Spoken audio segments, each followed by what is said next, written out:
So this question comes from the back of the acceleration worksheet on the centripetal acceleration side. Centripetal acceleration is actually significantly easier to calculate than angular or tangential acceleration because there's really only one formula that you're going to be working with in order to find centripetal acceleration. Okay, so the formula that we're going to be, or what we're trying to find here is we're trying to calculate the centripetal acceleration. So the formula for finding centripetal acceleration is equal to the tangential speed divided by the radius. Okay, so let's take a look at, tangential speed should be squared here. So tangential speed squared divided by the radius. So let's take a look at what variables we have and which ones we still need to find by reading through the question. Okay, so we have a cyclist in 1995, Cathay Marcel of France, okay, and she cycled 47,112 kilometers, okay, around the Earth. So we've got our Earth, which is the circle, okay, and then we know that this person has cycled a distance of 47,000 kilometers around the Earth. Okay, so this perimeter distance that she cycled is a variable. Okay, it's a variable from a previous kind of topic, which is S. So we've been given S in this particular situation. Okay, S is currently in kilometers, which is, never mind. So it's 47.112 kilometers, which is 47,112 meters. Okay, so initially S is given to you in kilometers. 47 kilometers is equal to 47,000 meters. So we've got our S there in meters. Okay, then it says calculate the magnitude of acceleration with respect to Earth's centers, neglect Earth's rotation, and use 6.37 times 10 to the power 3 as Earth's radius.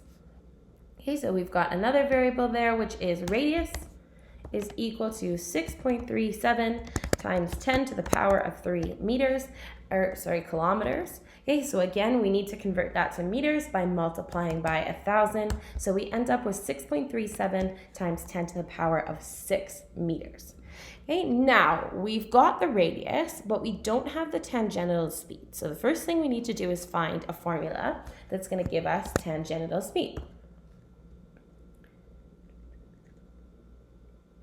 Okay, and tangential speed is equal to the average angular speed multiplied by the radius. Again, I've got the radius, but I don't have the average angular speed, so I'm going to need another formula for that. Okay, and the formula for finding the average angular speed is theta divided by the time.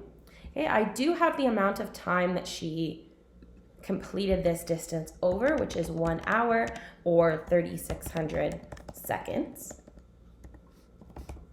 But I don't have the angular displacement, but luckily there is enough information in the question to give me the angular displacement because angular displacement is equal to S divided by R. Okay, so if I take S divided by R, okay, I end up with approximately 0.007 radians. Okay, now that I have theta, I can use theta divided by that 3,600 seconds to give me the average rate of work, which is 2.1 times 10 to the power of -6 radians per second.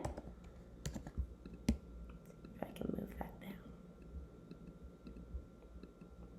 I'm just going to delete that and move it down so you can see it.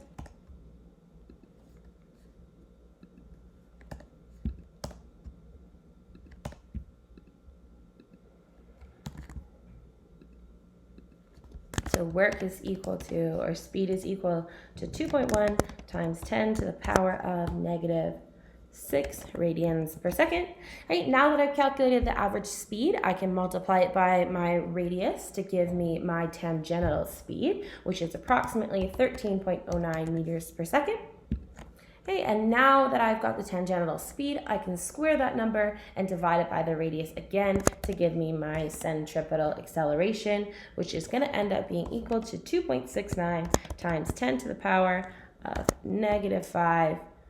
It's cutting me off again.